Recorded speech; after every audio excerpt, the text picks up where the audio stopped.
Political assassination culture is a growing problem and one the left either ignores or passes off as a both sides issue. Well, it's not. The bullets in the bile are flying one way, and it's out of the mouths and demon proxies like this woman.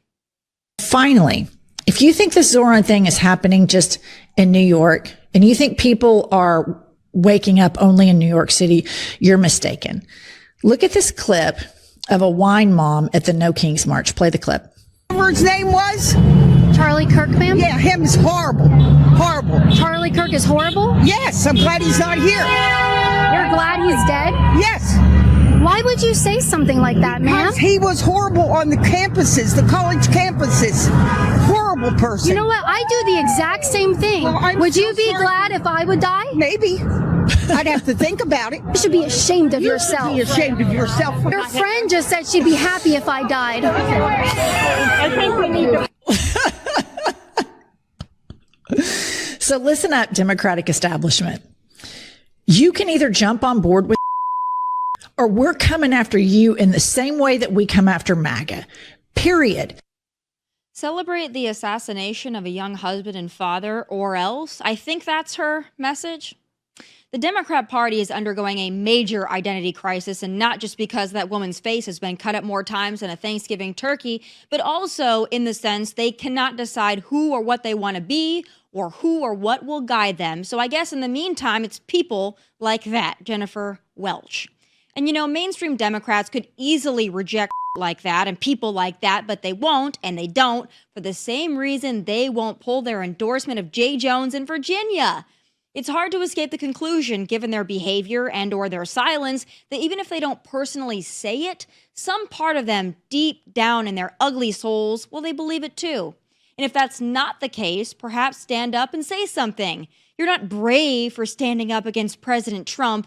You're cowards for not policing the absolute bottom of the barrel trash filling up your ranks. If I were in the business of handing out free and unsolicited advice to Democrats, it would be this: touch grass. You are so far disconnected from your own constituents, you think the crap and the influencers peddling the crap on social media are your base because you're so bored and unenthused with everyday Americans and Democrat voters, or what's left of them. Case in point, Kamala surrogate and rapper Cardi B. So I see a lot of people complaining about the SNAP benefits being taken away, as in food stamps, which is crazy that it's happening because we have Thanksgiving, right? And this is the be pissing me off. And my teleprompter wasn't working. Y'all was so worried about me saying Donald Trump. Y'all was worried about me saying Donald Trump and me and my teleprompter not working that y'all missed the message. And this is what I was trying to say. Donald Trump was never for y'all poor mother. Donald Trump was never for the poor people, for the white poors, for the black poors, for the Spanish poor, for the Asians, for the Indians. He don't give a about none of y'all mother.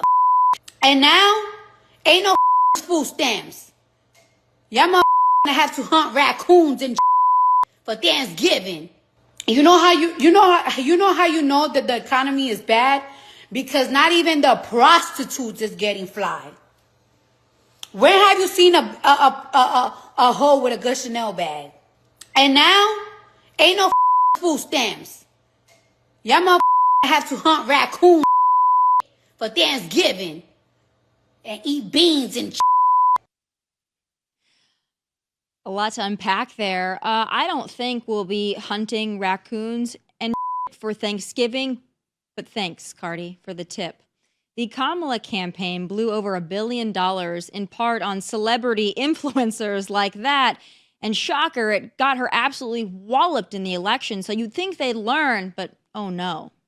On to my last loser this week, the greasy chameleon. There's a lot there, let me tell you, but let's start here. So Gavin has been on social media, his full-time job, wailing about President Trump's privately funded White House ballroom expansion. Now, you'd think Gavin would want to sit that one out, given the over $1 billion taxpayer-funded California Capitol Annex project, but no. When he was asked about the blatant hypocrisy and the lack of transparency, he mansplained to the reporter in that greasy and totally bullshit way Gavin has perfected.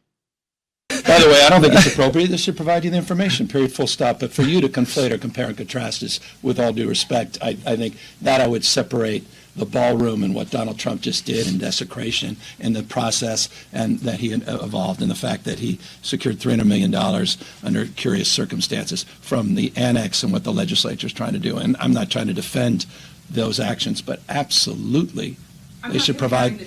No, but just balancing. This California Capital Annex project, like everything else taxpayers fund in that godforsaken state, is as transparent as mud. In fact, it's been 3 years since the California Legislature's Joint Rule Committee has given an update on the project that is estimated to cost about $1.1 billion. What's even worse, get this one, more than 2,000 people associated with the project, including several current and former state lawmakers, government officials, dozens of state employees, and hundreds of other consultants, contractors, architects, construction and utility workers have been forced to sign NDAs to keep the information secret.